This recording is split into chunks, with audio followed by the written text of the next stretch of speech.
ఆ తర్వాత జీవన్ముక్తుడు ఎలా ఉంటాడు అనే దాన్ని చెప్తున్నారు ఇక్కడ. జీవన్ముక్తస్య లక్షణం. ఇలాంటి వాడు దొరకడం మహా కష్టం అండి. ఒక్కడ జీవన్ముక్తుడు దొరికితే ఆ చోటు క్షేత్రం అయిపోతుంది. కానీ ఇది పొందిన వాళ్ళు వింటున్నప్పుడు తేలిక కనిపిస్తుంది కానీ సుదుర్లభ అని కృష్ణ పరమాత్మ గీతలో చెప్పాడు. దుర్లభం అంటే పొందడం కష్టం, సుదుర్లభం అంటే మిక్కిలి కష్టం. ఆయనే చెప్పేసి ఇంకేమున్నది. కానీ వింటూ ఉంటే పొందేసినట్టు అనిపించింది అంటే పాపం పేరాశ. అంత తేలిగ్గా రాదు. కానీ బ్రహ్మజ్ఞానం అర్థమైతే అంత సులభం మరొకట్లేదు. పట్టు నిలవాలి, అది మహా కష్టం. అయితే ఇప్పుడు మొదలెట్టాం కనుక ఈ జన్మ కాకపోతే తర్వాత జన్మకైనా సిద్ధిస్తుంది. ఇక్కడ ఈశ్వరానుగ్రహం ఉంటే ఈ జన్మలోనే సిద్ధించవచ్చు. నీదైన ప్రయత్నం ఎంత అవసరమో ఈశ్వరానుగ్రహం అంత అవసరం. రెండూ ఉండాలి ఇక్కడ బ్రహ్మజ్ఞాన సిద్ధికి. అలా జీవన్ముక్తుడైన వాడు అంటే సిద్ధావస్థ పొందినవాడు ఎలా ఉంటాడు అంటే నాలా ఉంటాడని చెప్పవచ్చు కదా రుభు.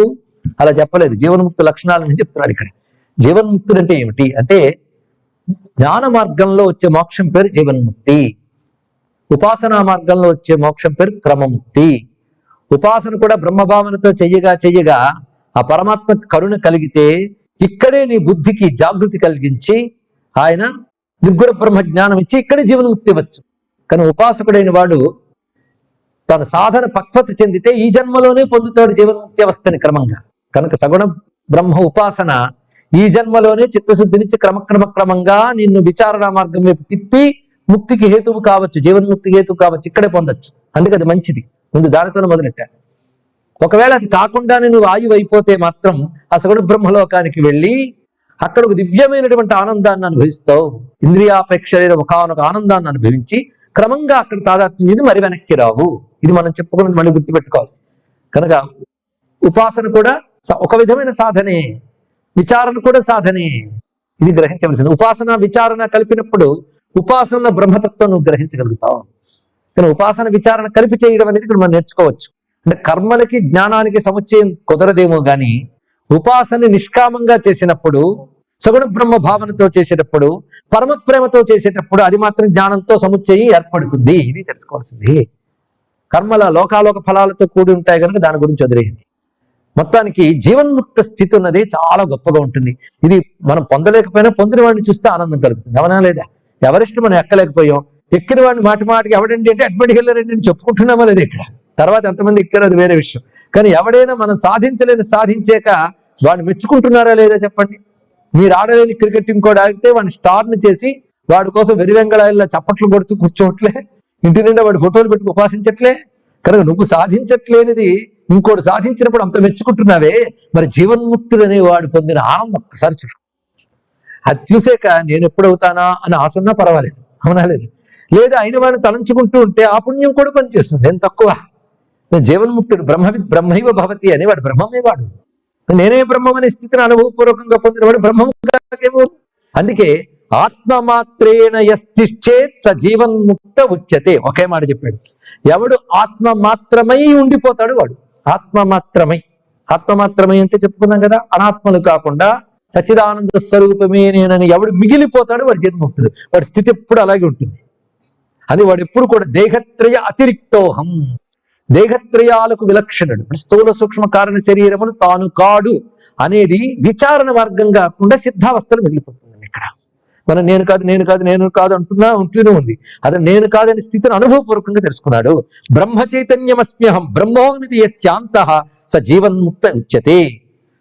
నమే శ్రోత్రం నమే నాసా నమే చక్షుర్ నమే మనః నమే జిహ్వేతి యస్యాంతః స జీవన్ముక్త ఉచ్యతే. నేను చెవిని కాను, నేను నాసిని కాను, నేను కన్నుని కాను.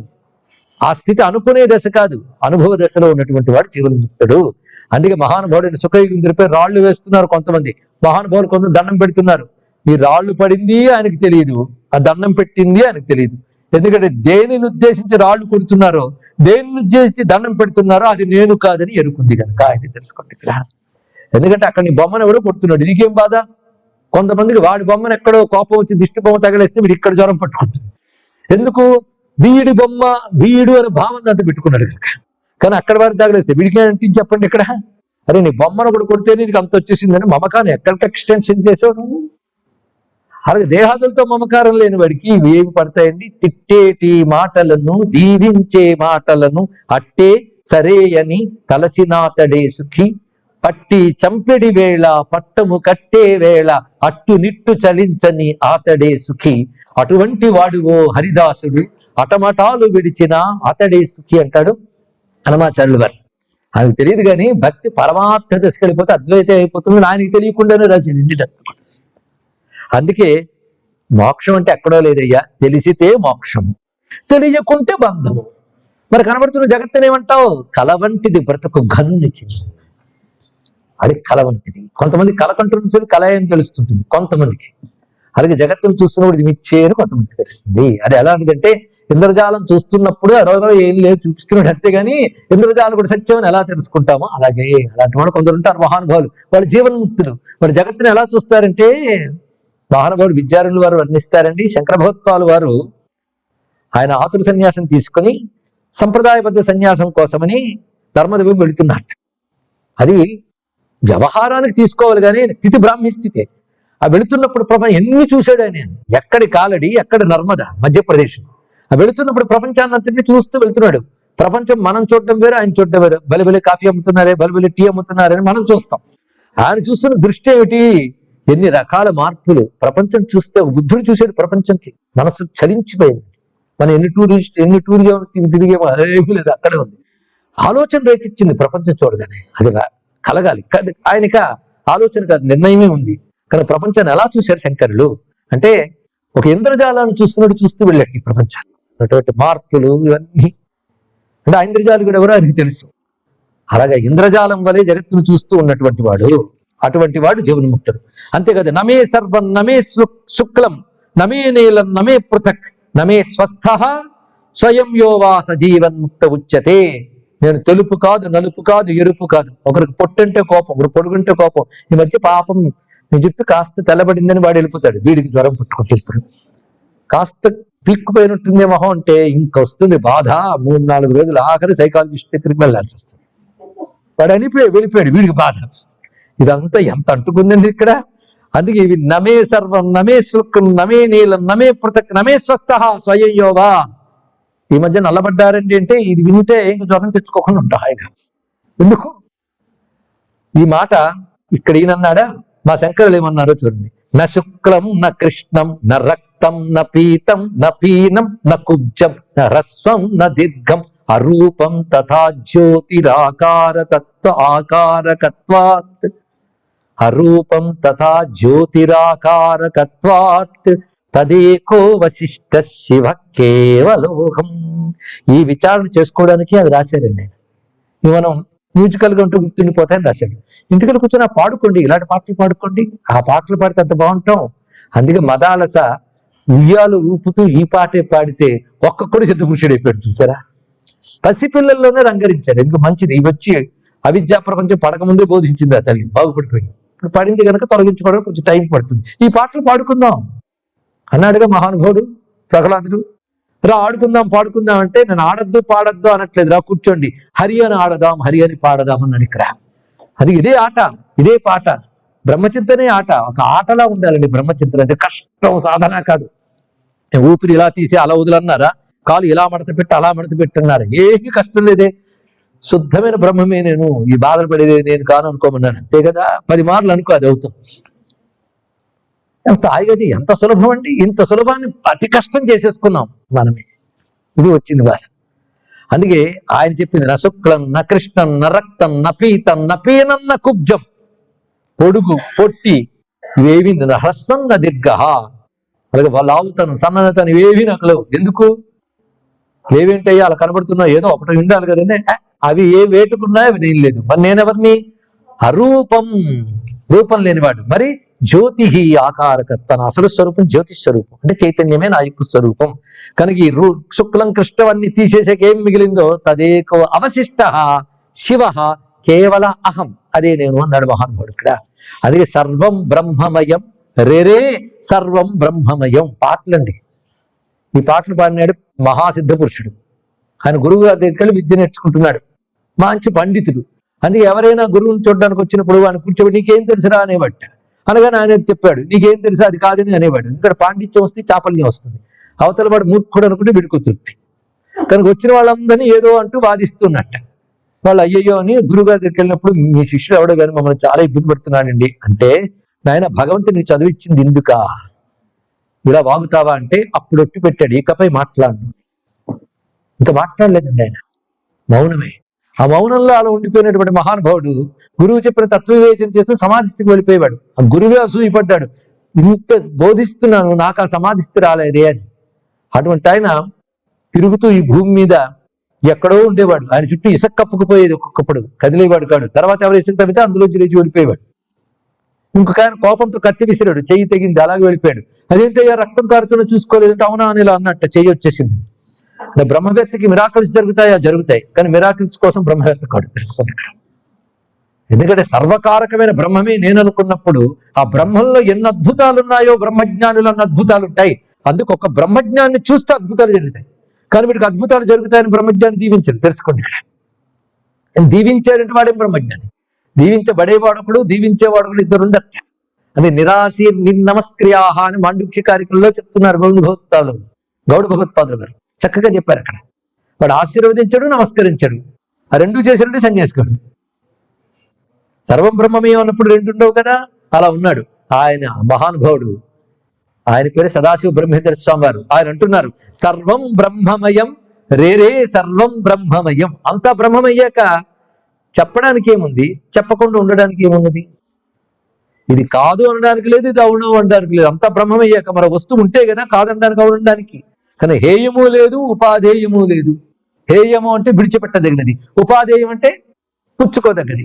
సేకరించేది లేదు, విడిచేది లేదు, అంతా బ్రహ్మమే.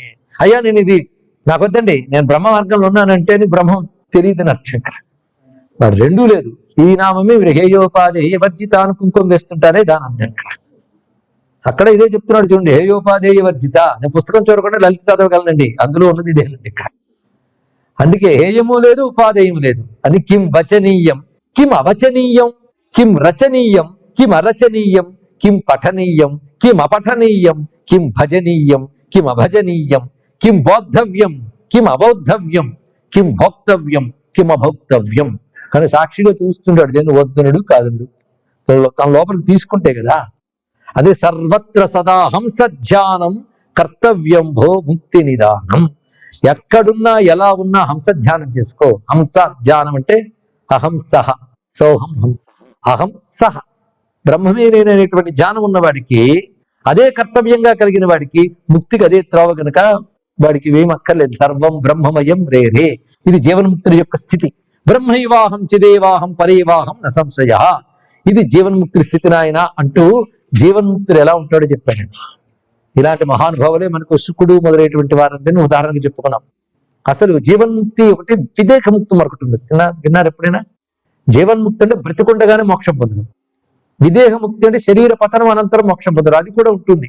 ఒక్కొక్కడు బ్రహ్మ విచారణ బాగా చేస్తున్నవాడు సిద్ధావస్థకు వచ్చి కూడా జీవన్ముక్తులు కాలేకపోతే మరణానంతరం అతడు జీవన్ముక్తులు కావచ్చు. దేహముక్తి అంటారు దాని పేరు. జీవన్ముక్తులు కాదు, ముక్తుడు కావచ్చు. అప్పుడు విదేహముక్తి, దేహం విడిచిపెట్టిన తర్వాత వచ్చే మోక్షం విదేహ మోక్షం. ఇంకొక అర్థం ఉన్నది, వాడు జీవించి ఉండే కాలంలోనే ముక్తుడైపోయాడు, కానీ దేహంలో ఉన్నాడు. ఎందుకున్నాడు? దేహానికి ప్రారంభం ఉంది కనుక. ఫలానా కాలం వరకు నువ్వు బ్రతుకుతావు అని రాసిపెట్టింది. అందుకే వాడి శరీరంలో ఉన్నాడు. ముక్తుడు మాత్రం అయిపోయాడు, జీవన్ముక్తుడు అయిపోయాడు. అలా జీవన్ముక్తుడు అయినప్పటికీ ఆయువు తీరే వరకు శరీరంలో ఉంటాడు. కానీ వాడిని బంధితుడు అనకూడదు, వాడు ముక్తి పొందలేదు అనకూడదు, వాడు జీవన్ముక్తుడే. శుకుడు దేహంతో ఉన్నాడు, రమణుల వారి దేహంతో ఉన్నారు, కంచి మహాస్వామి వారి దేహంతోనే ఉన్నారు, కానీ వారు జీవన్ముక్తులు. వారు మనం అంటే వారు అనడానికి లేదు. జీవన్ముక్త స్థితి ప్రారంధం వరకు మనం ముందు చెప్పినట్లుగా ఎనుబోతు మీద లేదా ఎద్దు మీద గులాబీ దండ సామె చెప్పుకున్నాం కదా, అది ఉంటుంది ఉండే వరకు అంతే. అది ఉంది అని స్పృహ ఉండదు, పోవాలని అనుకోడు. అది జీవన్ముక్తుడి యొక్క స్థితి. అలా ఉంటారు వాళ్ళు. అలా ఉన్నటువంటి వారికి ఎప్పుడుకో ప్రారంధవశాత్ దేహం పోతుంది కదా, అప్పుడు సర్వత్ర వ్యాప్తి బ్రహ్మములో లీనమైపోతారు. అది విదేహముక్తి అంటారు. కానీ జీవన్ముక్తుడికి వాడే దేహ పతనానంతరం కూడా ముక్తావస్థలో ఉంటాడు కనుక విదేహముక్తి అని కూడా అనుకోవచ్చు. అయితే నేను విదేహముక్తి పొందాను అంటున్నాడు ఇక్కడ. ఎవరు? నేను కాదండి, రుభు అంటున్నాడు, నేను విదేహముక్తుడిని. మరి అయ్యా నువ్వు జీవన్ముక్తుల్లో ఉన్నావు, నువ్వు విదేహముక్తులు ఎలాగలుగుతావు అంటే చెప్తున్నాడు, త్యక్తాత్యక్తం న స్మరతి విదేహాన్ముక్త ఏవ సహా అంటున్నాడు. ఇదివరకు నేను అజ్ఞానులు ఉండేవాడిని, ఇప్పుడు జ్ఞాని అయిపోయాను సుమా అంటే జ్ఞాని కాలేదని అర్థం. అంటే ఇదివరకు అజ్ఞానంలో ఉన్నానన్న ఒకనొక స్పృహ నీకుంది కదా, ఇంకేం జ్ఞానం నీకు ఇక్కడ? అది కూడా ఉండరాదు, అది తెలుసుకోవాలి. అది మోక్ష సన్యాస యోగం అన్నాడు. మోక్షాన్ని కూడా సన్యాసించాడట. చాలా లోతైన అంశం, సిద్ధావస్థకు చేరితే కానీ అర్థం కాదు. నా మోక్షం వచ్చింది అంటే కొత్తగా వచ్చిందా? లేనిది వచ్చిందంటే పోతుంది, ఇది గుర్తుపెట్టుకోండి. ఎప్పుడైనా ఒకప్పుడు లేనిది ఇప్పుడు వచ్చిందంటే పోయింది, ఇది ఎప్పుడు గుర్తుపెట్టుకోవాల్సింది. అందుకే ఫలానా డేట్ ఆఫ్ బర్త్ ఉంటే మరొక డేట్ ఆఫ్ ఉంటుంది. లేనిది వస్తే పోతుంది. మరి మోక్షం లేనిది తెచ్చుకున్నావా? ఇది వరకు మోక్షం లేదండి, ఇప్పుడు వచ్చింది అంటే పోతుంది.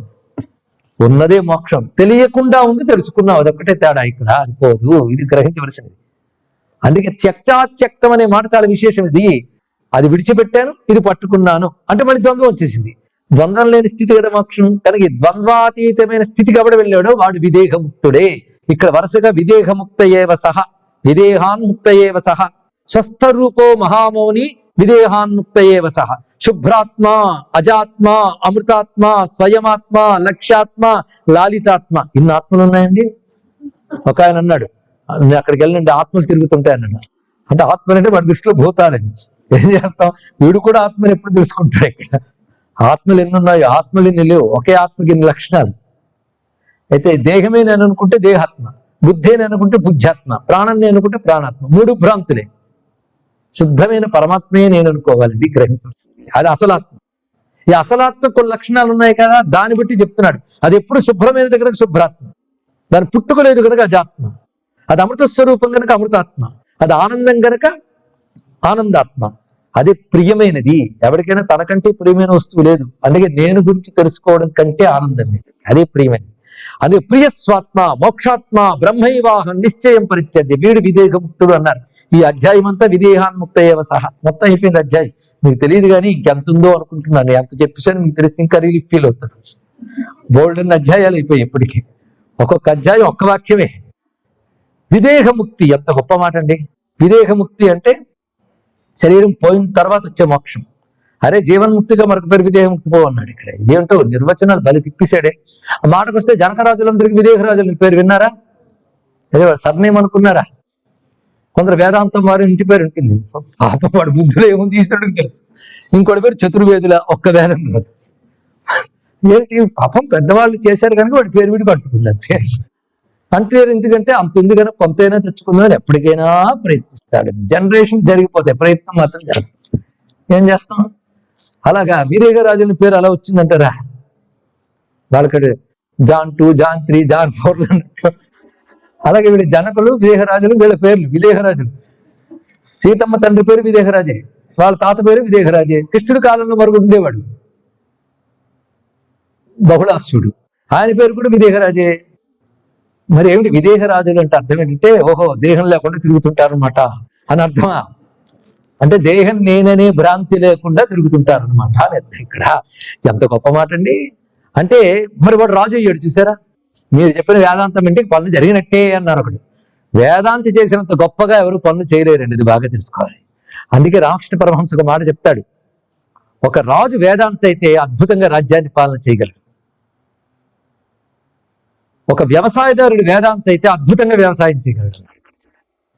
అంటే వాడు దేహాదులుంటూ తానేమిటో తెలుసుకుని దేహాదుని పరికరంగా వాడుకుంటూ దానికి అంటకుండా అది ఏం చేయాలో చేస్తాడంతే. మనం పని చేసేప్పుడు ఎన్ని అంటుకుంటాం, ఎన్ని ఆశలు అంటిస్తాం, ఎన్ని పెట్టుకుంటాం అంతే. అందుకే జ్ఞానం అంటే మూర్ఖుడు అనుకోవద్దు. వేదాంత జ్ఞానం అవగాహన సాధన దశలో ఉన్నప్పుడే నువ్వు ఎఫిషియెంట్ అవుతావు అన్నిట్లోనూ. ఇంకా సిద్ధ దశలో కనుక జ్ఞాని ఎలాగైనా ఉండొచ్చు. ఉంటే అతడు రాజ్యంలో ఉండి సింహాసనం పాలించవచ్చు.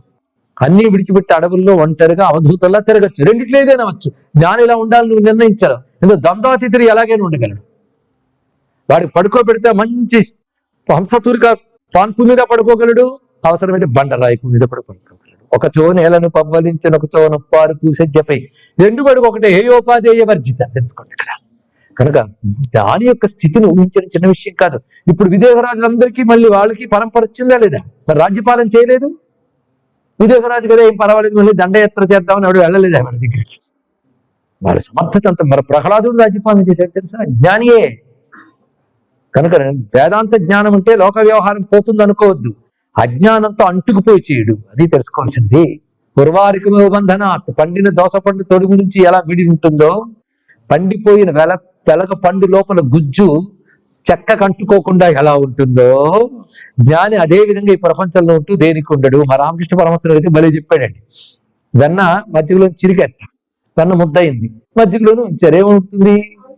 అది అందులో ముద్దగా అలా కనబడుతూనే ఉంటుంది, మళ్ళీ మజ్జిగగా మారదు. మజ్జిగలో ఉంటుంది కానీ మజ్జిగగా మారదు అంటది. అంతకుముందు మజ్జిగలో ప్రతి అణువులో లీనమైపు కూర్చుంది. అది మదనం చేసి తీసిన అవనైతం చేసేకేముంది, అందులో ఉన్న దానికి ఏం పర్వాలేదు, వెన్నగానే ఉంది.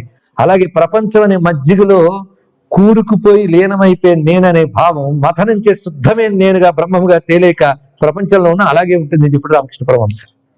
అటువంటి వాడు అంక మజ్జిగ కాదుగా వెన్న అవుతుందా? వెన్న మళ్ళీ మజ్జిగ కాదు, జీవన్ముక్తుడు మళ్ళీ బంధితుడు కాడు. ఆ వెన్నగా ఉంటూ మజ్జిగ లెక్కాలేదు, దీన్ని బయటకు తీసేసినా వెన్నే, మజ్జిగలో ఉన్నా వెన్నే. కనుక శరీరంలో ఉన్నా అతడు విదేహుడే, అంటే దేహము నేను కాదని దృఢమైన జ్ఞానం కలిగిన వాడే. అటువంటి వాడు విదేహముక్తుడు. ఇప్పటి వరకు నేను చెప్పింది దేహముక్తి ప్రకరణం, సర్వవేదేషు దుర్లభం. మాటి మాటికి వేదములలో కూడా దుర్లభం అంటే పుస్తకాల్లో చదివి నేర్చుకున్నామంటే వల్ల కాదు, నువ్వు విచారణతో తెలుసుకోవలసినదే. అది చెప్పడం ఇక్కడ ఒక సహాయం పుస్తకం. అంతేగాని మొత్తం చదివిన తర్వాత కన్యార్థిలపతే జ్ఞానార్థి జ్ఞానమాప్నియాత్ అని చదివేసినట్టుగా ఈ చదివిన వెంటనే ఠబీ అని వేదాంత జ్ఞానం ఎక్కడి నుంచి నెత్తివి దబీవని పడుతుంది అనుకోవద్దు. విచారణతోనే వస్తుంది, పుస్తకాలతో కాగితాలతో రావదు. ఇది తెలుసుకోండి ఇక్కడ. అదే అన్నారు, పంచాంగాన్ని పిండితే వర్షం వస్తుందా అన్నాడు ఒక ఆయన. ఇది గ్రహించవలసింది. తర్వాత అధ్యాయంలో ఆత్మనోన్యన్ నకించన, ఆత్మనః అన్యత్ నకించన. ఆత్మ తప్ప మరొక వస్తువు చిసుమంత కూడా లేదు, ఇసుమంత కూడా లేదు. ఈశావాస్య మీద జగత్ సర్వం ఎత్కించిన జగత్ జగత్. ఏం మాట అండి! ఇసుమంత భగవంతుడు సర్వవ్యాపకుడు అండి, ఒక్క ఈ పాటలో తప్ప అంటామండి. సర్వవ్యాపకుడు ఎప్పుడు సర్వమే, మళ్ళీ అందులో ఇది లేదా? కానీ పిసరంత కూడా బ్రహ్మము కానిది లేదు సుమా. ఎంత గొప్ప మాట! బ్రహ్మతత్వం ప్రతిపాదన అంత గొప్పగా చెప్తున్నారు. స్వతంత్ర శక్తిర్ భగవాన్ ఉమాధవో విచిత్ర కాయాత్మక జాగ్రత్తస్య సుకారణం కార్య పరంపరాభి సయేవ మాయా వితతో వ్యయాత్మ. ఈ అధ్యాయం చివరిలో ఆత్మనోన్యం నకించన తర్వాత చెప్తున్నారు. సర్వతంత్ర స్వతంత్రుడైన భగవానుడు ఉమాధవుడు చిత్రమైన ఈ జగత్తుని తన యందు ప్రకటిస్తున్నాడు. వీటన్నిటికీ ఆయనే కారణము. ఆయన తన మాయతో వీటి వ్యాపించున్నాడు. తెలిసినప్పుడు అది ఆయన చేతిలో ఉంది కనుక ఆయన శరణి పెడితే మాయని పోగొట్టి అభిన్న భావాన్ని కలిగించి నువ్వే సర్వం అనే స్థితిని అందిస్తాడు అనే అధ్యాయాన్ని పూర్తి చేసి ఆ తర్వాత కూడా ఇదం దృశ్యం నకించన అనే మాటతో మొత్తం వస్తుందండి. ఇంతవరకు ఆత్మ తప్ప మరేది లేదన్నాడు. దృశ్యం చూసావా, అది లేదు అనుకో, దృశ్యం ప్రతిదీ లేదు అంటూ ఇదం దృశ్యం నకించన అని చెప్పి ఆత్మనోన్యత్ సుఖం నాస్తి అనేటువంటి మాటతో మరికొన్ని అధ్యాయాలు. ఆత్మన అన్యత్ సుఖం నాస్తి, ఆత్మనోన్యత్ జగన్నాస్తి. ఆత్మ తప్ప మరొక సుఖం లేదు, ఆత్మ తప్ప మరో వస్తువు లేదు అంటూ చెప్తున్నారు. అంటే ఒకే విషయాన్ని అంత చక్కగా దృఢపరుస్తున్నాడో గ్రహించాలి. ఇది మాటి మాటికి చెప్పడం అన్నారు, దృఢపరచడం. ఇదేంటంటే ఒక రాటను ఒక చెట్టును పాతిన తర్వాత మట్టి వేసి కొడతారా లేదా, అలాగా మాట వేసి కొట్టాలండి మాటి మాటికి. అదే చేస్తున్నారు ఒక్కొక్క అధ్యాయంలో. అందుకే బోధిస్తున్నది ఏంటంటే ఈ స్థితి నీకు నిలబడాలంటే ఈశ్వరుని భజించు. మరి నేను రోజు అభిషేకం చేస్తున్నా అండి, గుడికి కూడా వెళ్తున్నానండి, కానీ ఆయన ఎవడో తెలియట్లేదు. వాడెవడో తెలుసుకో, అదే శివ రహస్యం. శివుడేమిటో తెలుసుకోవడమే శివ రహస్యం. ఆ రహస్యం రుభుగీతలో ఉంది. ఎవడు శివుడు చెప్పండి? ఇప్పటి వరకు విన్నాక దేవుడు శివుడు కైలాసంలో ఉంటాడు, 3 కళ్ళవాడు, అదే కాదయ్యా. పూర్ణం సత్యం మహేశం, పూర్ణమైన వాడు, సత్యమైన వాడు, సర్వశాసకుడైన వాడు. భజ నియత హృదా, అలాంటి ఆయన భజించు. ఎలా భజించాలి? నియత హృదా, నియమబద్ధమైన హృదయంతో. ఏదా నియమం? నియత హృదా అంటే నియంత్రించిన హృదయంతో, నిగ్రహించిన మనస్సుతో. అది అర్థం ఇక్కడ. నిగ్రహించిన మనస్సుతో. ఇంద్రియ నిగ్రహం లేని వాడికి ఈ విచారణలు, ఉపన్యాసాలు అన్ని వేస్ట్. తెలుసుకోండి, జితేంద్రియం లేని వాడికి పూజ కూడా వేస్టే. నియత హృదా యోంతరాయే విహీర. అటువంటి వాడు ఈశ్వరుని భజించినప్పుడు అంతరాయములు లేకుండా భజించాలట. అంటే భగవంతుడిని భజించే దానిలో ఆటంకాలు ఉండకూడదు, అంటే గ్యాప్స్ బ్రేక్స్ ఉండకూడదండి. ఆ మధ్య చేసేవాడిని పూజ అంటే ఈ మధ్య మానేసి తెలుస్తుంది. అలాంటి బ్రేక్స్ ఉండకూడదు, అంతరాయములు లేకుండా నియత హృదా. అటువంటి వాడు ఎంత చక్కని మార్గం చెప్పారండి. నువ్వు ఈశ్వరుని భజించు. వినడానికి బాగుంది కదా, అమ్మాయి వేదాంతం వచ్చి ఇది బాగుంది. ఈశ్వరుడు ఎవడు తెలుసుకుని భజించు, అది గ్రహించు.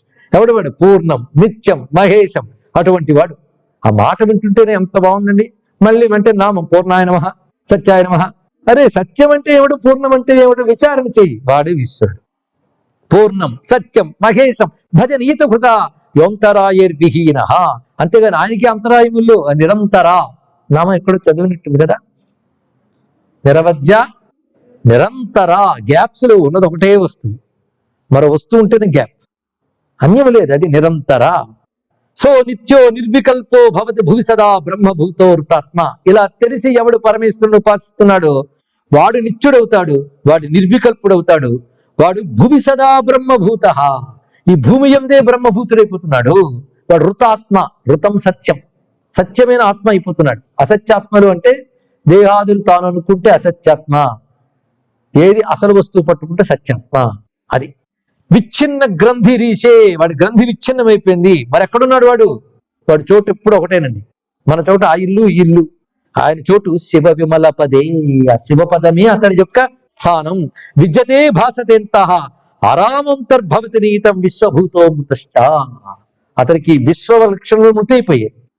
ఎలాగో మృత లక్షణం విశ్వం అతనికి మృతి అయిపోయింది అంటే లేదు అంటూ ఈశ్వర ఉపాసన ఏ విధంగా చేయాలి, అలా చేసిన వాడికి సిద్ధి ఎలా వస్తుందని చెప్పాడు. దీన్ని బట్టి మనం చేస్తున్న శివారాధన, మనం చేస్తున్న విష్ణు ఆరాధన ఈ దృష్టితో చేయగలిగితే అది విచారణకు సహకరిస్తుంది. ఎందుకంటే విచారణ చేయమంటూనే ఈశ్వరుని పట్టుకోమని చెప్పడంలో అర్థం మనకు తెలుస్తుంది కదా. కైలాసకి వెళ్ళినప్పుడు, బదరీకేదారు వెళ్ళినప్పుడు చేతికర్ర అవసరమే, బ్రహ్మ విచారంలో భగవంతుడు అసరావసరమే. అది ఇక్కడ చాలా ప్రధానమైన అంశం వివరిస్తున్నారు. సర్వం బ్రహ్మైవ కేవలం అనే మాటతో తర్వాత అధ్యాయం పూర్తవుతుంది. అసదేవ హి కేవలం, ఈ మాటతో ఒక అధ్యాయం అండి. అసత్ ఏవ హి కేవలం, అంతా అసత్యమే కదా. ఈ కథ అనే మాట అద్భుతమైన పదం అండి. సంస్కృతంలో కథ అంటే ఎప్పుడో, సంస్కృతంలో హి అంటే మన తెలుగులో కథ. కథ కథ అంటే కన్ఫర్మేషన్, అంటే అతను తెలియదు నీకు అని చెప్పడం అనమాట. అంతా అసత్యమే కదా. కదా అంటే ఆవిడ తెలీదు అని చెప్పడం. అసదేవహి కేవలం, అంతా అసత్తే అన్నాడు. అంటే ఆత్మ తప్ప అన్యములు అసత్తు. ఈ అసత్తు నేను కాను అని తెలుసుకోవడం కోసం. ఆ తర్వాత చెప్తున్నది చిదేవ అనే మాటతో వరుసగా కొన్ని పదుల శ్లోకాలండి. చిన్మాత్రమహమేవత్వం సర్వం చిన్మాత్రమేవహి చిదేవత్వం చిదేవాహం. నువ్వు చిత్ మాత్రమే, నేను చిత్ మాత్రమే. అంతేగాని నీ నల్ల శరీరం, నా తెల్ల శరీరం, పొడుగు అడివి, నీ గడ్డం ఉంది, నా గడ్డం లేదు అంటూ ఉపాధులు. నీకు నాకు సామాన్యం చిత్తే. అది కామన్ సెన్స్ ఉండాలన్నాడండి ఒక ఆయన. కామన్ అంటే అందరిలో ఉన్నది ఏంటి? చిత్. అందరిలో ఉంది కామన్. దాన్ని సెన్స్ చేయగలిగారంటే దాన్ని అనుభూతులకు తెచ్చుకుంటే అదే కామన్ సెన్స్ అన్నాడు. కాబట్టి కామన్ సెన్సే వేదాంతం. అందరిలో ఉన్న కామన్ గా అదే, బ్రహ్మ మొదలు పిపీలకం వరకు ఉన్నది అదే. అది తెలుసుకో. కానీ కామన్ సెన్స్ లేదా అంటే అది రావాలనే సాధన. ఏం చేస్తాం? ఎంత గొప్ప విషయం అండి. ఇక్కడ అందరిలో కామన్ గా ఉన్నది అదే. అది చిత్ ఏవా, కామన్ గా ఉన్నది చిత్ ఏవా. మళ్ళీ మరొక సబ్జెక్ట్ లేదు. చిత్ ఏవత్వం చిదేవాహం. సర్వం చిన్మాత్రమేవహి, చిన్మాత్రమేవ శాంతత్వం, చిన్మాత్రం శాంతి లక్షణం, చిన్మాత్రమేవ విజ్ఞానం. ఈ మాటి మాటికి గుండెకి కొడుతున్నట్టు తగులుతూ ఉంటే 10 మార్లు కొడితే బుద్ధి రాదు. ఈ వాక్యాలు కొరడా దెబ్బలకు తగులుతుంటాయండి. దెబ్బకు మార్పు వస్తుంది. అంత మంచి మననం చేసే వాక్యాలు అయిపోయి. దీన్ని అంతటి కూడాను చిదేవత్వం ప్రకరణం అంటారు. చిదేవ ప్రకరణం. అధ్యాయం అంతా చిదేవ చిదేవ వస్తుంది. ఆ తర్వాత అహమేవ బ్రహ్మైవ ఇవే మాటలు తర్వాత అధ్యాయాలు వస్తాయి. కనుక మనం హాయిగా ఇవన్నీ దాటివచ్చు. ఎందుకంటే ఇవన్నీ చెప్పుకున్నాం కదా. ఇలా చెప్తూ నాహం విశ్వో నజాగ్రద్వా నస్థూలో నమైక్వచిత్ నా విజ్ఞానమయ కోశో, ఇవన్నీ కూడా నా ఇతిని ఊరికినే రాయలేదండి. ఇవి అనాత్మను ఒక్కొక్కటి పరిహరించడం ప్రక్రియ ఒకటి, ఆత్మ వస్తువును అలాగే గ్రహించడం ప్రక్రియ ఒకటి. అదే ఇందులో అధ్యాయాల్లో చూపిస్తున్నారు. ఎందుకు అలా చెప్పారని సాధకుడికి తెలుస్తుంది. శ్రోతకి కాదు. తెలుసుకోండి. ఇక్కడ శ్రోతగా కూర్చున్న సాధకుడికి తెలుస్తుంది. ఇక్కడ ఎందుకు చెప్తున్నాడు? అనాత్మ విషయాలు నా నా నా అసదేవ కేవలం పరిచయించాలి. సద్వస్తుని పట్టుకోవాలి. మీద పడుతున్నవన్నీ అనాత్మలే. సత్తు తెలుసుకోలేకపోతున్నాం. అందుకే నా అనేవన్నీ కూడా నహి నహి నాస్తి నాస్తి అనేవన్నీ పరిహారానికి. ఇది మాత్రమే ఉంది అనేది పట్టుకోవడానికి. కానీ పట్టుకోవడం అనుకోటి, వదిలేయడం అనుకోటి, రెండు చూపిస్తున్నాడు ఇక్కడ. ఎందుకంటే వదలాల్సింది పట్టుకున్నాం కనుక, పట్టుకోవాల్సింది పట్టుకోలేదు కనుక ఇది వదిలేయి అది పట్టుకోని చెప్పడానికి వదిలేయి అనే అధ్యాయం ఒకటి, పట్టుకోని అధ్యాయం ఒకటి. ఎంతవరకు చెప్తాడు? పట్టు దొరికే వరకు. అది ప్రతి అధ్యాయంలో కనబడుతున్నాయి ఇక్కడ. అంటూ అసత్యమేవ సత్తం పంచరూపకమిష్యతే. ఈ పంచరూపకం పంచభూతాత్మకమైనది అంతా కూడా అసత్తే. ఎందుకంటే స్వతసిద్ధంగా చైతన్యములు కావు. చైతన్యం వల్ల చేతనత్వం పొందుతున్నాయి కానీ చైతన్యములు కావు. కనుక వీటికంటూ స్వతంత్రమైన ఉనికి లేదు. ఏది ఉనికిగా ఉందో అది సర్వతంత్ర స్వతంత్రం. ఇవి దాని మీద ఆధారపడి ఉన్నాయి. వీటికి పరిణామమే స్థిరం కాదు. ఇది గ్రహించు. అపరిణామమైన ఆ విషయాన్ని తీసుకో. అంతేకాదు శిష్యోపదేశ కాలో హి ద్వైతం నా పరమార్థత. శిష్యుడికి ఉపదేశించినప్పుడు ద్వైతమే ఉంటుందయ్యా. ఇది తెలుసుకోవాల్సింది ఇక్కడ. ఎందుకంటే అంతా మిచ్చైనప్పుడు గురువు శిష్యుడు బోధ కూడా మిచ్చే కదా, అది కూడా జగత్తు లేదు కదా అన్నాడు ఆయన. అంతా కలైనప్పుడు సింహం గర్జిస్తుంది, వంటి మెలకు వచ్చి లేదు. కలలో సింహం గర్జనకి ఎలా మెలకు వచ్చిందో మిథ్యా ప్రపంచంలో కూడా బ్రహ్మోపదేశంతో మెలకు వస్తుంది. నువ్వు అసలు ఏంటో తెలుసుకుంటావు. ఇదో సింహ గర్జన తెలుసుకో. ఇది మిథ్య కాదు. ఇందాక చెప్పండి, మిథ్య అంటే లేనిదని కాదయ్యా, వ్యవహారానికి సత్యమే అని. మన పరమార్థం పొందడం కోసం ఉంది వ్యవహారం. మరి ఇందులో ఉదాహరణకు మనం చెప్పడం కోసం కుందేటి కొమ్ము వలే అన్నాడే తప్ప కుందేటి కొమ్ము లాంటిది కాదు. అది నువ్వు పరిహరించడం కోసమని మిథ్య అని చెప్పడానికి చెప్పారు. వ్యవహారానికి సత్యం, పరమార్థానికి కాదు. నీకు కావాల్సిందే సత్యం. ఇప్పుడు ప్రవచనంలో సబ్జెక్ట్ ఏ సత్యం నీకు చెప్పేది? ఇంతమంది 3 రోజుల నుంచి వింటూ పరమార్థ సత్యమే ఇప్పుడు సబ్జెక్ట్ కదా మనకి. కానీ పరమార్థ సత్యం కోసం ఉన్నప్పుడు వ్యవహార సత్యాన్ని దాటుకుంటూ వెళ్లాల్సిందే. ఇది కాదు, ఇది కాదు, ఇది కాదు, ఇది కాదని పట్టుకోవాల్సిందే. అది ఆ మార్గంలో ఇక్కడ బోధిస్తూ అసత్యమేవ సతతం పంచరూపకమిష్యతే శిష్యోపదేశ కాలో హి ద్వైతం. అక్కడ శిష్యుడు గురువు ఉన్నదంటే ద్వైతం ఉన్నట్లే. ఇద్దరున్నారు కదా. మరి అద్వైతం ఎలా అవుతుందంటే చెప్పిన విషయం ఏకం. అందువల్ల అద్వైతం సిద్ధిస్తుంది ఇక్కడ. కనుక పరమార్థానికి అద్వైతమే గాని శిష్యోపదేశం కాలం కూడా ద్వైతమే సుమా. అదే బ్రహ్మ విచారణ కాలంలో కూడా బ్రహ్మముని చింతన చేస్తున్న లోక వ్యవహారం ఉంటుంది. అది ఎలా ఉండాలో తెలుసా? మనం అనుకుంటాం వీడి కోసం వాడేడ్చాడు, వాడి కోసం వీడేడ్చాడు. ఎవడి కోసం ఏడుబడి చేసుకుంటాడు. వాడు పోతే ఎంత బాధో. అసలు నేను పోతే వీళ్ళందరూ ఏడుస్తాను, వీడు ఏడుస్తాడు. తర్వాత తెలుస్తుంది ఎవడి కోసం ఏం బాధ లేదు. ఈ లోకం అంతా ఒక నటన, గుర్తు పెట్టుకోండి. ఈ మాటలు వింటే మింగుడు పడవండి. ఎందుకంటే ఒక భ్రాంతితో బతికేస్తున్నాం. పాపం నా కోసం ఎందరో నా కోసం తాపత్రయం పడుతున్నారు అనుకుంటే ఎవడి కోసం ఒక ఏడుపు చూరుకుంటారు అంతే. ఉన్నామనుకో 10 ఏడుపులు ఏడుస్తాడు. ఇంకా పోలేదా తుడుచుకో, ఇదే లోకం, ఇవి సత్యం అనుకుంటావు. తెగేసి చెప్తున్నాను సత్యం. ఒప్పుకుంటే ఒప్పుకోలేకపోతే లేదు. వీటిలో కొందరు నా వాళ్ళు అనుకుని, కొందరు పై వాళ్ళు అనుకుని, నిన్నటి వరకు నా వాళ్ళు, ఇవాళ పై వాళ్ళు అయిపోయి, ఇవాళ పై వాళ్ళు రేపు నా వాళ్ళు అయిపోయి, ఇలా వెళ్తూ ఇదే జీవితం వరకు బతికేస్తున్నటువంటి మూర్ఖపు పశు జీవనానికి ఈ ఉపదేశం ఒక జ్ఞానోదయం, ఒక సూర్యోదయం, కాంతి ఉదయం తెలుసుకోండి. ఇక్కడ ఎలా ఉంటుందో పరిస్థితి అంటే చెప్తున్నాడు. మాతామృతో రోదనాయ ద్రవ్యం దత్వాహ్వయే జనాన తేషాం రోదన మాత్రం యత్ కేవలం ద్రవ్య పంచకం. ఎంత అద్భుతమైన మాట. అందుకే రమణుల వారు దీని ఉదాహరణగా ఒకటి చెప్పేవారు. దీని భావం ఏంటంటే, ఒక ఆయనకి పాపం వాళ్ళ తల్లిపోయిందిట. వీడు ఏడుపు రాదు. చూసే వాళ్ళందరికీ సీన్ కనబడిపోతే బాగుండదని కొందరు కిరాయికి పిలిచాడు ఏడవడానికి. వాళ్ళ పని అనమాట. ఏడుస్తుంటే అబ్బా అబ్బా అనిపిస్తుంది. ఆ సీన్ లో ఏడుపు ఉండాలి, అంటే నమ్మితే బాగోదు కదా. అందుకే ఏడవగలిగిన ఎక్స్పర్ట్స్ ని పిలిచారు. వాళ్ళు తెగ ఏడుస్తున్నారు. నిజమేడుపా?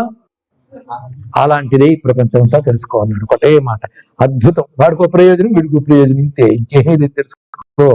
అందుకే పరమహంస ఒక మాట అంటాడు, బ్రహ్మజ్ఞాని కూడా మనలాగా ఉన్నట్టు కనబడుతుంటాడు. ఏం పోయింది? వాడు ఏడుపు ఎలాంటిదంటే ఇది ఇలాంటి ఏడిపోబడి దేనికి ఆడబడి అని ఇంకోలా చెప్పారు. ఇప్పుడు అందరూ బ్రహ్మజ్ఞానం అనుకోవద్దు. వాడికి ఏమీ పట్టదు. తల్లిపోయిన తండ్రి పైన ఎవరు పట్టదు. బ్రహ్మజ్ఞానం అనుకోవచ్చు. వాడు అనేసరికి మాతా నాస్తి పితా నాస్తి ఈయన అన్నాడు కదా, ఇద్దరు ఒకరు అనుకోవచ్చు. మరి దాని భేదం ఉంది, చాలా ఉన్నది. మరి ఇది వద్దన్నా అంటే మరి ఏదో గట్టిగా పట్టుకు వేలాడుతున్నాడు. నాకు అంతేనండి, భార్య పిల్లలు ఏ పట్టవండి అన్నాడు. ఎందుకంటే వాడు తాగి తిరుగుతున్నాడు ఎక్కడెక్కడితో, ఎవరు వస్తాం. కానీ వాడు బ్రహ్మజ్ఞానం అంటారా? 10 రోజులు అది పట్టాడు అంటే మంచి వదిలి చెడబట్టాడు. మనం 2 వదిలేయమని చెప్తుంది వేదాంతం. ఇక్కడ వదలకపోయినా ఉన్నట్టుండు వదిలే, ఇంకా బాగుందండి. వాడు ఎంత బాగుంటాడు తెలుసా? ఇంట్లో అందరికీ వాడంటే ఇష్టం. ఎందుకంటే వాడికి ఎవరి మీద ద్వేషం లేదు, ఎవరి మీద ప్రేమ లేదు. కానీ ఇది చెయ్యి, ఇది చేయకుండా ఉంటాను అలాగే కానీ అంటాడు. ఎంత బాగుందో, అనుకూలంగా ఉన్నాడు అనుకుంటాడు. వాడు ఎందుకు పట్టట్లేదని అర్థం చేసుకోండి. ఇక్కడ అటువంటి వాడు ఏడుస్తున్నట్టు నవ్వుతున్నట్టు కనిపిస్తుంటాడు. ఇలాగా ఇది గ్రహించవలసింది. నిత్యమంగళ రూపాత్మ నిత్యమోక్షమయ పుమాన్ ఏవ నిశ్చింత్య సతతం స్వాత్మానం స్వయమాస్థిత. నేను నిత్యం శుభస్వరూపుణ్ణి, నిత్యం మోక్షస్వరూపుణ్ణి. అశుభం అనేదే లేదు నాకు. ఎంత బాగుందండి. శుభాశుభ భయమే లేదు. అంటూ ఈ చెప్పిందంత వినేసి ఊరుకోవడం కాదు. దృఢ నిశ్చయ రూపాత్మ, దృఢ నిశ్చయ సన్మయ, దృఢ నిశ్చయ శాంతాత్మ, దృఢ నిశ్చయ మానస. ఈ అధ్యాయం అంతా దృఢ నిశ్చయ. ఇన్ని వాళ్ళు దృఢం పట్టాలి. దృఢం నీకే తెలిసిపోతుంది దృఢమయ్యిందో లేదు. ఇప్పటి వరకు చెప్పినంత చాలా సింపుల్. ఏది శాంతము, ఏది శుద్ధము, ఏది నిర్వికల్పము, ఏది నిరామయమో అదే నేను, ఆనందమే నేను. ఈ ఆనందం లేని వస్తువులు, భ్రాంతి వస్తువులు నేను కాదు. ఇదే కదా. దీన్ని దృఢం చేయి, దృఢం చేయి, దృఢం చేయి అంతే. ఇక్కడ దృఢం చేస్తే దృఢ నిశ్చయ రూపాత్మ. సాధన ఎందుకు బలపడట్లేదంటే లేక్ ఆఫ్ దృఢ నిశ్చయం.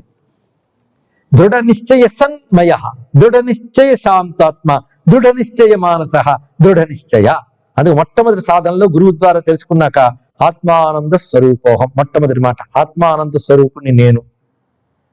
నా అన్యది స్థితి భావయ, ఇది తప్ప మరేదీ లేదు, ఇంకో రూపం కాదు నేను, ఆనందమే నా యొక్క స్వరూపం భావించు. కొంతకాలానికి తదపి సంత్యజ్య, దాన్ని కూడా పిడిచిపెట్టి ఏక ఏవ స్థిరో భవ. ముందు ఆత్మనే నేను, మిగిలిన కాదన్నావు కదా, మిగిలిన కాదన్న మాట కూడా వదిలి ఆత్మ నేను అంటే నేను అన్న కాదనేది ఇంకేది ఉందనుకుంటున్నావో అది వదిలి ఏక ఏవ స్థిరో భవ, ఒక్కడిగా మిగిలిపో. తదపి సంత్యజ్య, తర్వాత దాన్ని కూడా విడిచిపెట్టి నిర్గుణో భవ సర్వదా, నిర్గుణుడిపో. తర్వాత నిర్గుణత్వంచ సంత్యజ్య, అది కూడా విడిచిపెట్టి వాచాతీతో భవేత్ తతః, మాట కందని స్థితిలో ఉండు, కబుర్లాడికి ఇంకా. అందుకే వాళ్ళ మౌనం అదండి.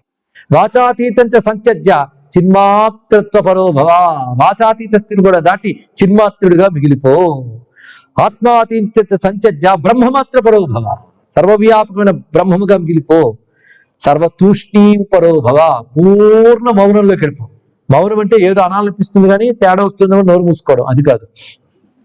కొంతమంది మరీ మౌనంగా ఉంటారు, నోరు తెరిస్తే ప్రమాదం అని. ఆ మౌనం కాదండి ఇక్కడ. వాడు కడుపులో ఎన్ని అనుకుంటాడో బయట కనడు, వాడి క్షేమం కోసం. అవునా లేదా? ఆ మౌనం కాదు, తూష్ణీం. అసలు మనస్సు మౌనం, మనస్సుకు కావాలి, నోటికి కాదు. ఏ సంకల్పం పుట్టకపోతే అదే మౌనం. తూష్ణీం పరో భవ, ఇది అర్థమైతే మౌన వ్యాఖ్య ప్రకటిత పరబ్రహ్మతత్వం అర్థమవుతుంది. అది మౌనం. అటువంటి మౌనంలో ఉన్నటువంటి వాడు బ్రహ్మము తప్ప మరేది వాడు అనుభవించడు అని తెలుసుకుని ఆ చంద్రశేఖరునిపై భక్తి కలిగిన వారు సోమాపీడ పదాంబుజార్చన ఫలిర్భుక్చై భవాన్ మానసం నాణ్యద్యోగ పథ శృతిశ్రవణత కిం కర్మభిర్భూయతే. ఆ చంద్రశేఖరుని పాదములపై దృఢమైనటువంటి భక్తి కలిగిన వారు యోగములతో, కబుర్లతో, కర్మలతో తెలుసుకోలేనటువంటి దివ్య స్థితిని పొందగలరు. యుక్త్యా శిక్షిత మానసానుభవతో ప్యస్మాప్యసంగోవచాం. అయితే ఎలా ఆశ్రయించాలంటే యుక్తితో, అంటే బుద్ధిని ఉపయోగించి. శిక్షిత మానస, అద్భుతమైన మాట అండి. Trained mind. నీ మనసుకి శిక్షణ ఇచ్చావా? ట్రైనింగ్ నీ మనస్సుకి ఒక్కరోజు వస్తుందా ట్రైనింగ్? అరే కుక్కని పెంచుకోవడానికి 1,00,000 ట్రైనింగ్లు దానికి ఇప్పిస్తావు. నీ మనస్సుకు ట్రైనింగ్ ఆ కుక్కకి. దానికి కుదురుగా కూర్చోవడం నేర్పు, నిశ్చలంగా ఉండడం నేర్పు, మఠం వేసుకోవడం నేర్పు, ఆవలించకుండా ఉండడం నేర్పు. ఇవన్నీ నేర్చుకుంటే మనసుకు స్థిమితి ఏర్పడుతుంది. అలా నిశ్చయింపబడి ట్రైన్డ్ అయిన మనస్సుతో, దేనికి అంటకుండా తెలివిని ఉపయోగించే మనస్సుతో ఈశ్వర పాదాలను ఆశ్రయిస్తేనే ముక్తి లభిస్తుంది తప్ప కబుర్లు శృతి శ్రవణత యోగపథ నా, యోగాలతోనూ కబుర్లతోనూ లభించచ్చుమా అని చక్కగా మళ్ళీ చివరి శ్లోకం శివుడి గురించి చెప్పి, బ్రహ్మాభ్యాసం అనేది చాలా అవసరం నాయన అట్లాంటి ముక్తాయింపుగా.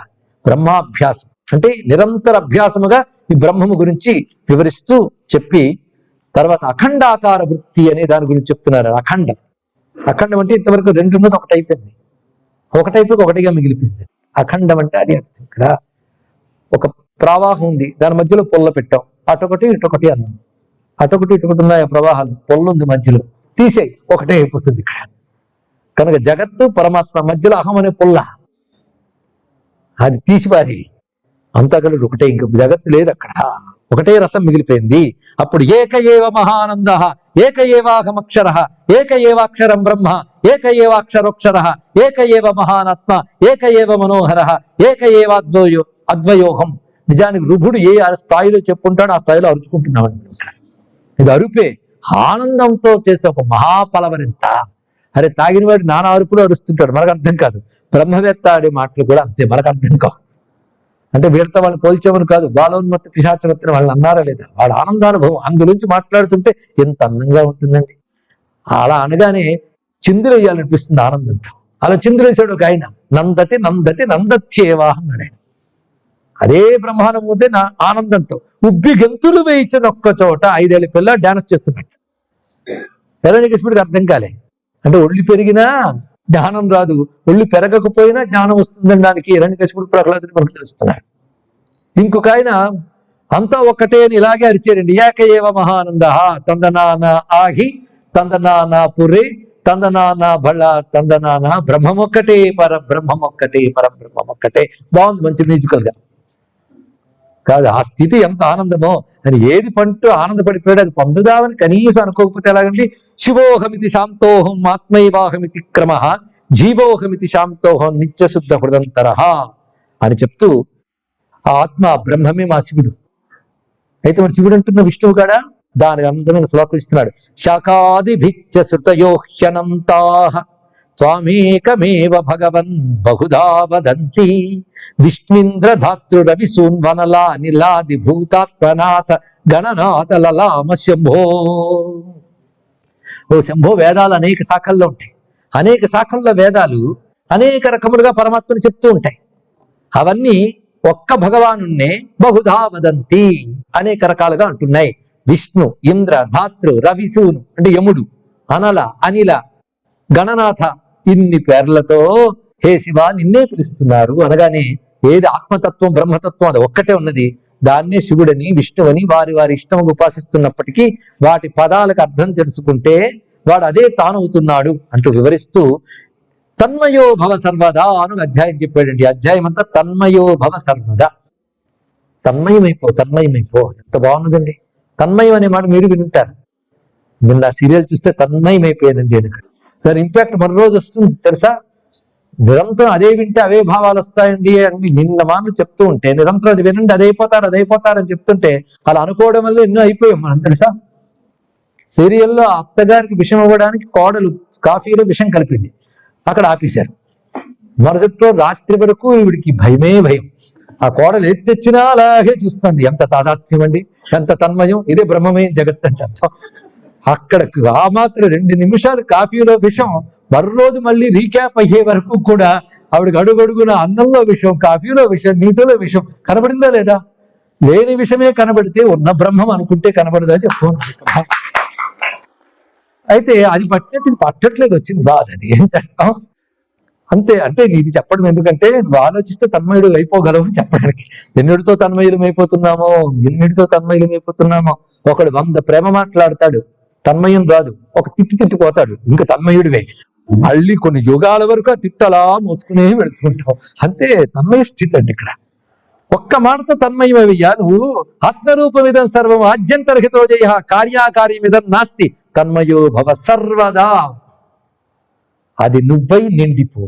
తన్మయ, అది నువ్వై నిండిపో. ఎంత బాగుంది, బ్రహ్మమై నిండిపో. అది తన్మయత్వం. ఆ తన్మయో భవ సర్వదా అనే భావం చాలా విశేషంగా చెప్తూ మహావాక్యములని అద్భుతంగా వివరిస్తూ ఒక అధ్యాయం చక్కగా చెప్తాడు. మహావాక్యాలు అంటే చాలా మందికి తెలిసి ఉంటాయి. 4 సన్యాసి దీక్షలు ఉపదేశిస్తారండి.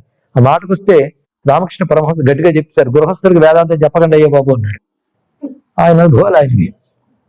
దాన్ని టెస్ట్ పుస్తకం అది పట్టుకున్నాక చెప్పాలి. అది ఉత్కృష్టమైన మనం వింటున్నామే కానీ ఈ క్షణం మనం పొందేయాలను పొందుతామను కాదు. ఇది కూడా తెలుసుకోండి. ఇక్కడ మళ్ళీ ఇది అయిపోయి వెంటనే బిళవదళములు ఎలా వేయుట, చంద్రము ఎట్లు పూయుట, విభూతి ఎలా వేయుట, జపం ఎలా చేయటం వస్తుంది. అది అవసరమే. కానీ ఒక మహా అద్భుతమైన ఒకనొక స్థితి ఒకటి ఉన్నది. మనం పొందనంత మాత్రాన దాని మీద విసుగెందుకు? ఇందాక చెప్పినట్లు మనం ఎక్కలేకపోయినంత మాత్రాన ఎవరెస్ట్ శిఖరం ఎత్తుని అవమానించకండి, ఎక్కిన వాడిని అవమానించకండి. ఆ ఎత్తును గౌరవిద్దాం. అంత ఎత్తైన శిఖరం ఒకటి ఉందని గర్విద్దాం. దాన్ని ఎక్కిన మహానుభావులు ఉన్నారని ఆనందిద్దాం. ఎత్తైన అహం బ్రహ్మాస్మరుడు అద్వైత సిద్ధి ఒకటి ఉందని గర్విద్దాం. అది పొందినటువంటి సిద్ధ పురుషులు జీవన్ముక్తులు నేటికి ఉన్నారని ఆనందిద్దాం. వాళ్ళ పాద రేణుగుని తలుచుకుందాం. ఏముంది? వక్షే రహస్యమత్యంతం సాక్షాత్ బ్రహ్మ ప్రకాశకం. చెప్తున్నాను విను. ప్రజ్ఞానం బ్రహ్మ నిశ్చిత్య. మొదటి వాక్యం ప్రజ్ఞానం బ్రహ్మ, ప్రజ్ఞానమే బ్రహ్మము.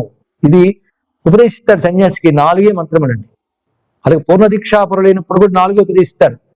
వాళ్ళకి పూర్ణ దీక్ష ఇచ్చారు, నాకివ్వరా అని 4 వాక్యాలు లాగేసుకుంటారు పోటీ మీద. వీళ్ళు ఒకటే. ఎప్పుడు పుచ్చుకోవడం, నెత్తి మీద చేతులు వేసుకోవడం, కానీ మననం చేసుకున్నారా ఎప్పుడైనా? ఏమిటి ప్రజ్ఞానం బ్రహ్మ? ప్రజ్ఞానమే బ్రహ్మము. చెప్తాడు ఇక్కడ. బ్రహ్మము గురించి కదా తెలుసుకోవాలి. ప్రజ్ఞానమే బ్రహ్మము. ప్రజ్ఞానం అంటే ఏమిటి? ఏది ఉండడం వల్ల అన్ని తెలుసుకోగలుగుతున్నామో ఆ తెలివి పేరు ప్రజ్ఞానం. క్లుప్తంగానే చెప్తున్నాను, అవునా లేదా? అందుకే ఇదే మాట మనం త్రిపుర రహస్యంలో కూడా చెప్పుకున్నాం. దత్తాత్రేయ స్వామి వారు చెప్తున్నారు పరశురామ గారికి, ఆత్మను తెలుసుకోగలమా? తెలుసుకోలేవు. వస్తువు తెలుసుకోవడానికి, లౌకిక విషయం తెలుసుకోవడానికి తెలుసుకోలేవు. తెలుసుకోలేని దానికి తెలియజేయడం ఎందుకండి అన్నాడు ఆయన. తెలివైన వాడే. ఆత్మను తెలుసుకోలేవు, కానీ దేని ద్వారా అన్ని తెలుసుకోగలుగుతున్నావో అదే ఆత్మను తెలుసుకోవాలి. గొప్ప విషయం. ప్రజ్ఞానం అది చైతన్యం. ప్రజ్ఞానం అనగా చైతన్యం.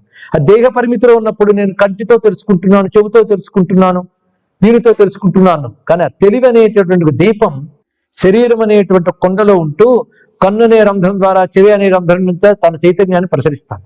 అది ప్రసరిస్తున్నప్పుడు కన్ను అనే రంధ్రంతో చూపు, చెవి అనే రంధ్రంతో వినికిడి, ఇలా ఒక్కొక్క రంధ్రంతో పొందుతున్నావు. ఇన్ని రంధ్రాల నుంచే వెలుగునిస్తూ లోపల కుటుంబ ఆత్మనిస్తూ నానా ఛిద్ర ఘటోదర స్థిత మహాదీప ప్రభా భాస్వరం జ్ఞానం యస్యతు చక్షురాధికరణ ద్వారా బహిస్పందతే జానామీతి తమేవ భాంతమనుభాతే తత్ సమస్తం జగత్ తస్మై శ్రీ గురుమూర్తయే నమయుధం శ్రీ దక్షిణామూర్తయే. ఆయన కూడా మహానుభావుడు. 3 వాక్యాలు వేదాంతం చెప్పి 4వ వాక్యంలో దక్షిణామూర్తి కాళ్ళు పెట్టుకున్నాను నేను.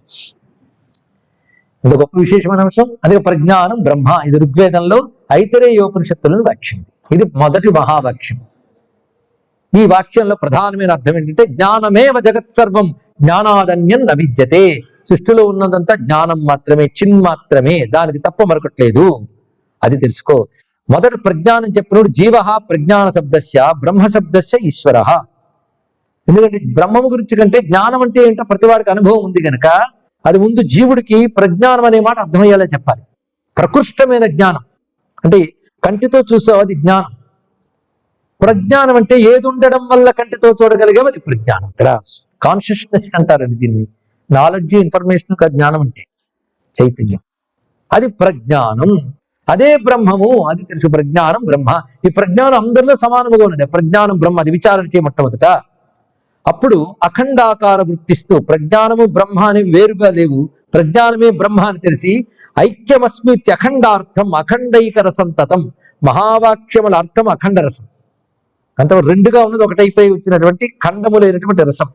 అదేవిధంగా తర్వాత వస్తున్నటువంటిది రెండవది అహం బ్రహ్మాస్మి. యజుర్వేదంలోని బృహదారణ్యక ఉపనిషత్తులోని మంత్రం. దీని గురించి చక్కగా వివరిస్తున్నారు ఇక్కడ. ఇది వివరించేటప్పుడు ఏమంటున్నారంటే దేహోగమిత్య అహంకారం ద్వైత వృత్తి రీతిరితం. దేహం నేననుకునే అహంకారం పేరు ద్వైత వృత్తి అని పేరు, బ్రహ్మము నేననుకునే అహంకారం పేరు అద్వైత వృత్తి అని పేరు. ఇంతే తేడా. కానీ అద్వైత అహం బ్రహ్మస్మి, అహం దేహోస్మి ద్వైతం. అందుకే మననస్య పరం వాక్యం యోయం. మననస్య పరం వాక్యం, మననం చేసుకోవాల్సిన గొప్ప వాక్యం అవుతున్నది ఈ దివ్యమైన. దీనికి అనుభవ వాక్యం అని కూడా పేరు నాయన. ఇందులో కూడా 3 పదములు ఉన్నాయి. ప్రజ్ఞానం బ్రహ్మ 2 పదాలు, ఇది 3 పదాలు. ఈ 3 పదాలు ఏమిటి? అహం బ్రహ్మ అస్మి. ఇందులో అహం అనేటువంటి మాట ఏదైతే ఉన్నదో అది జీవుణ్ణి తెలియజేస్తుంది, బ్రహ్మ అనేది ఈశ్వరుని తెలియజేస్తుంది, అస్మి అనేది ఏకత్వాన్ని తెలియజేస్తుంది. విడివిడిగా కనబడుతున్నాయి గనక ప్రస్తుతం వ్యవహారంలో అహం బ్రహ్మ అని 2 పెట్టావు. విచారణ చేసి అస్మి అయి ఉన్నాను అని తెలుసుకో. ఇది అహం బ్రహ్మాస్మి వాక్యానికి ఉన్నటువంటి విశేషం. ఇది మననస్య పరం వాక్యం, మననం చేసుకో. యుక్తిభిహి చింతనం, యుక్తులతో చింతన చెయ్యు. అహం పదస్య జీవోర్థ ఈశో బ్రహ్మపదస్య హి అస్మీతి పదభాగస్య అఖండాకార వృత్తికం. అస్మ అనేది అఖండాకార వృత్తినిస్తున్నది. అహం జీవుడు, బ్రహ్మ ఈశ్వరుడు, అస్మి అఖండాకారం ఏకత్వాన్ని చూపిస్తున్నది. తృతీయం తత్వమస్యేతి. తృతీయ వాక్యం తత్వమసి. ఈ తత్వమసిలో తత్పదం త్వంపదం తస్య పదత్రయం ఉదాహృతం. తత్ త్వం అసి. ఇప్పుడు త్వం అనేది జీవుని తెలియజేస్తుంది, తత్ అనేది బ్రహ్మముని తెలియజేస్తుంది, అసి అనేది ఏకత్వాన్ని తెలియజేస్తుంది. ఆ ఏకత్వం తెలిసాక 2 కలిపి ఒకటైపోయాయి. అందుకే ద్వైత వృత్తి, సాక్షి వృత్తి, అఖండాకార వృత్తి అని 3 వృత్తులు అన్నాడు ఇక్కడ. వృత్తి అంటే యాక్టివిటీ. మన మనసుకు యాక్టివిటీ ఉంది. వ్యవహారంలోనూ ద్వైత వృత్తి, ఇది అది అది ఇది. విచారణ దశలో నువ్వు వీటిని దూరంగా చూస్తూ నడుతూ అలా క్రమంగా సాక్షి వృత్తిలోకి వెళ్తావు. విచారణలో ఒక స్థితికి వెళ్ళాక తర్వాత అఖండాకార వృత్తికి వెళ్ళిపోవన్నాడు ఇక్కడ. అంటే 2గా సాక్షిత్వం అంటే దీన్ని అంతటి సాక్షిగా చూస్తున్నాను అంటే దాన్ని ఒప్పుకుంటున్నావు. సాక్షి అనేది వేరేగా ఉందా? అఖండాకార వృత్తి తెచ్చుకోవాలి. ఆ వృత్తి అఖండాకార వృత్తి అనే మాట చాలా విశేషం అండి. ఎవరైతే దీన్ని చెప్తాడో వాడే గురువు తెలుసుకో. ఎవడైతే ఈ బోధ చేస్తాడో వాడు అసలు గురువు. త్వం బ్రహ్మాసీతి వక్తారం గురురేవేతి నిశ్చును. ఎవడైతే నువ్వే బ్రహ్మమురా అని బోధిస్తాడో వాడే గురువుని తెలుసుకో. తథా తత్వమసి బ్రహ్మ త్వమేవాసి సద్గురు. సద్గురోర్వచనేయస్తు నిశ్చయం తత్వనిశ్చయం. సద్గురు వచనమయందు నిశ్చయమైన బుద్ధి కలిగి ఉండడమే తత్వనిశ్చయము. అదే మహావాక్యం గురోర్వాక్యం. సర్వ వేదాంత వాక్యానాం అద్వైతే బ్రహ్మణి స్థితి. ఢంక భజయించేశారండి వేదాంత డిండిమ. సర్వ వేదాంత వాక్యములకు అద్వైత బ్రహ్మమే పరమార్థము అని తేల్చి చెప్పేశాడు ఎవడు? రుభువు. అందుకే ఇది చెప్పే గురువు కంటే గొప్ప మంత్రము తెలిసిన గురువు ఉంటాడు. వేదాంత శ్రవణం కంటే గొప్ప శ్రవణం లేదు. కానీ వేదాంత శ్రవణం చేత దీని గురించి వినడమే వేదాంత శ్రవణం. యుక్తులతో దాన్ని చింతన చేస్తూ ఇవాళ చెప్పేం విన్నా ఇంటికి వెళ్ళి ఆలోచించండి. మీరు ఆలోచించండి, బుద్ధిని అప్లై చేయండి. అప్లై చేసేలా అన్నారు, అవునా నేనేమిటి అదేమిటి నీ యుక్తులతో నువ్వే ఉదాహరణతో ఆలోచించుకో. యుక్తిభిశ్చింతనం చేయవ మననం పరికల్ప్యతే, దానిని మననం అంటారు. అలా మననం చేసి ఉభయత్యాగ లక్షణం, ఇది చాలా ముఖ్యమైనది. ఉభయత్యాగ లక్షణం అంటే అహం బ్రహ్మ, బ్రహ్మము సర్వజ్ఞుడు సర్వస్వరూపుడు, నేను అల్పజ్ఞుడిని. బ్రహ్మంకి అన్నీ తెలుసు, నాకు అన్నీ తెలియదు కదా. నేను ఆయన కూడా ఎలా అవుతాం? వచ్చేవరా కూర్చో, నీకేమీ తెలియకుండా పోయా, ఏదో ఒకటి తెలుసు కదా. అప్పుడు నువ్వు కించిజ్ఞుడు కదా. కించిజ్ఞత్వాది జీవస్య సర్వజ్ఞత్వాది చేశ్వర. ఈశ్వరుడు సర్వజ్ఞుడు, నువ్వు చెప్పండి కించిజ్ఞుడు కదా. కూర్చో. అందులో ఇందులో కించిత్ తీసేయి, ఏముంది? సర్వజ్ఞ కించిజ్ఞ తీసేయి. జ్ఞా ఉంది, జ్ఞా ఒకటేగా ఇద్దరిలో. అది నువ్వని తెలుసుకో, ఏకమైపోయి ఉన్నాడు. ఇది ఎలాంటిది అంటే చిన్న పెద్ద కష్టమేం లేదండి. కిటికీ తలుపు తెరిచారు, సూర్యకాంతి వచ్చింది. కానీ కిటికీలో సూర్యుడు, కరెక్టేనా? కరెక్టే. కిటికీలో సూర్యుడు చక్కగా కనబడుతున్నాడు. కానీ ఎండ సూర్యుడు ఎక్కడున్నాడు? మా కిటికీలో. ఎంత ఉన్నాడు? మా కిటికీ ఎంత ఉందో అంతున్నాడు సూర్య భగవానుడు కానీ ఎండ కానీ కదా. తర్వాత ఎవడో చూపించాడు, ఆకాశంలో చూడవయ్యా సూర్యుడు ఎంతున్నాడు అన్నాడు. కానీ ఆకాశంలో సూర్యుడు ఎంత? అనంత కాంతి. కిటికీలో సూర్యుడు ఎంత? అక్కడికి 2 సూర్యుడు ఉన్నారన్నమాట కదా. కిటికీలో 5 మీటర్లో మీ కిటికీ అంత ఉంటుందేమో. 5 మీటర్ల కిటికీలో సూర్యుడు ఒకడు, ఆకాశంలో సూర్యుడు ఒకడు, 2 కదా. అవునా లేదు? ఈ 2 సూర్యుడు గురించి చర్చ చేయవలసిన అవసరం ఏమొచ్చింది? కిటికీ అని ఒక అడ్డం ఉండడం వల్ల కాదు, నీ బుద్ధి సరిగ్గా ఉండకపోవడం వల్ల. కిటికీ ఏం చేసింది? పాపం కిటికీ పెట్టుకో ఎవడొద్దన్నాడు. కానీ ఒకటి తెలుసుకోవాలి, కిటికీలో సూర్యుడు ఆకాశంలో సూర్యుడు ఒకడు ఉన్నాడని ఎరుక అజ్ఞానం వదిలే. సూర్యుడు ఒక్కడే, కానీ కిటికీ సూర్యుడు అనగానే పరిమితి చూస్తున్నావు. ఆకాశ సూర్యుడు అనంతులు అనుకుంటున్నావు. పిచ్చాన్ని తీసుకొచ్చి కిటికీలో సూర్యుడు కూడా బయట ఉన్నాడు, కావాలంటే రా చూపిస్తాను అన్నట్ట. వాడు బయటకు వచ్చి బయట సూర్యుడు కిటికీలో సూర్యుడు ఉన్నాడు. ఇంకా పిచ్చిని ఎక్కడ పోగొడతారో మీరు చెప్పండి. ఇక్కడ అలాంటి పిచ్చి వాళ్ళే ద్వైతవాదులు ఉంటే తెలుసుకోండి. ఇక్కడ చెప్తున్న విన్న వాళ్ళే మాట. కిటికీలో సూర్యుడు ఆకాశంలో సూర్యుడిలో ఆకాశం కిటికీ తీసేయండి, ఏం మిగిలింది? సూర్యుడు మిగిలేడు. అలాగే కించిజ్ఞుడని దేహ పరిమితితో నువ్వు అనుకుంటున్నావు, సర్వజ్ఞుడని పరమాత్మని అంటున్నావు. కించి సర్వ తీసి జ్ఞా చైతన్యం ఉభయత ఒక్కటే. కనుక ఉభయత్యాగ లక్షణం అంటే కించి సర్వాను ఉపాధి భేదము. ఈశ్వరుడు విశ్వాన్ని నడపగలిగే మాయోపాధి అయినది, ఇమిడిపోయిన అజ్ఞానమైన అవిద్యోపాధినిది. ఇది తీసేస్తే బ్రహ్మం ఒక్కటే, అది తెలుసుకో. దీన్ని ఉభయత్యాగ లక్షణం. ఈ ఉభయత్యాగ లక్షణం మననంతో చేయాలి. ఇప్పుడు ఉదాహరణ చెప్పాం కదా, ఇదే యుక్తి. ఇందాక ఎన్ని తీసుకొచ్చామండి, కెరటాలు తీసుకొచ్చాం, అద్దాలు తీసుకొచ్చాం, సూర్యుడిని తీసుకొచ్చాం, ఇటువైపు ఇవాళ కిటికీలు తీసుకొచ్చాం, ఎన్ని తీసుకొచ్చి వేదాంతున్నమాట. మధ్యలో గులాబ్ జామ్ కూడా తెచ్చాను నేను. అయితే ఇవన్నీ గులాబ్ జాములు చెప్పాం, కిటికీలన్నీ చెప్పాం, కూడా చూడడం కాదు, అక్కడ ఎందుకు చెప్పామో గ్రహించాలి. ఇక్కడ మొత్తానికి కిటికీ అనే కించిత్ ఆకాశం అనే సర్వ తీసేస్తే సూర్యుడు అనబడే జ్ఞానం ఎలా మిగిలిందో, ఉభయత్యాగ లక్షణం అంటే ఇది. ఉపాధులతో కలిపి చూస్తున్న జీవుడు కాదు, ఉపాధితో కలిపి చూస్తే జీవుడు, ఉపాధితులు విలక్షణంగా చూస్తే పరమాత్మయే. ఇదొక్కటి సింపుల్ అయిపోయిందండి ఇక్కడ. కానీ కిటికీతో కలిపి చూస్తే చిన్న సూర్యుడు, ఆకాశంతో కలిపి చూస్తే పెద్ద సూర్యుడు. ఆకాశం కిటికీ తీసేస్తే ఒక్క సూర్యుడు ఒక్కటే. ఇది తెలుసుకో, ఇది ఉభయత్యాగ లక్షణం. ఇది స్థిరపడితే నిధిధ్యాసనం అంటారు. అది నిధిధ్యాసనం అంటే వక్షే నిధిధ్యాసనంతో ఉభయత్యాగ లక్షణం. అదే త్వం బ్రహ్మాసీతి శ్రవణం మననంచ అహమేవచ ఏతత్యాగం నిధిధ్యాసం. అంటే బ్రహ్మము నేను బ్రహ్మము ఒక్కటే అని ఇంతవరకు అన్నావు కదా. ఏమన్నా నేను బ్రహ్మము ఒక్కటే, నేను బ్రహ్మము ఒక్కటేలో నేను బ్రహ్మము తీసి ఒక్కటే అయిపోతారు అక్కడ. నేను బ్రహ్మము ఒకటే ద్వయం ఉంది ఇక్కడ. ఉభయత్యాగ లక్షణం అంటే దీన్ని కూడా మనం అర్థం చేసుకోవాలి ఇక్కడ. ఇది ఎలా చేయాలి అంటే విజాతీయ పరిత్యాగం, సజీయత్వ భావనం, స్వగతత్వ భావనం. సజాతీయ, విజాతీయ, స్వగత అని 3 భేదాలు ఉంటాయట. విజాతీయ భావం అంటే మనం వేరు ఆవులు వేరు, ఇది విజాతీయ భేదం, విజాతీయ భేదం. స్వజాతీయ భేదం అంటే నేను వేరు నువ్వు వేరు, ఇది సజాతీయ భేదం.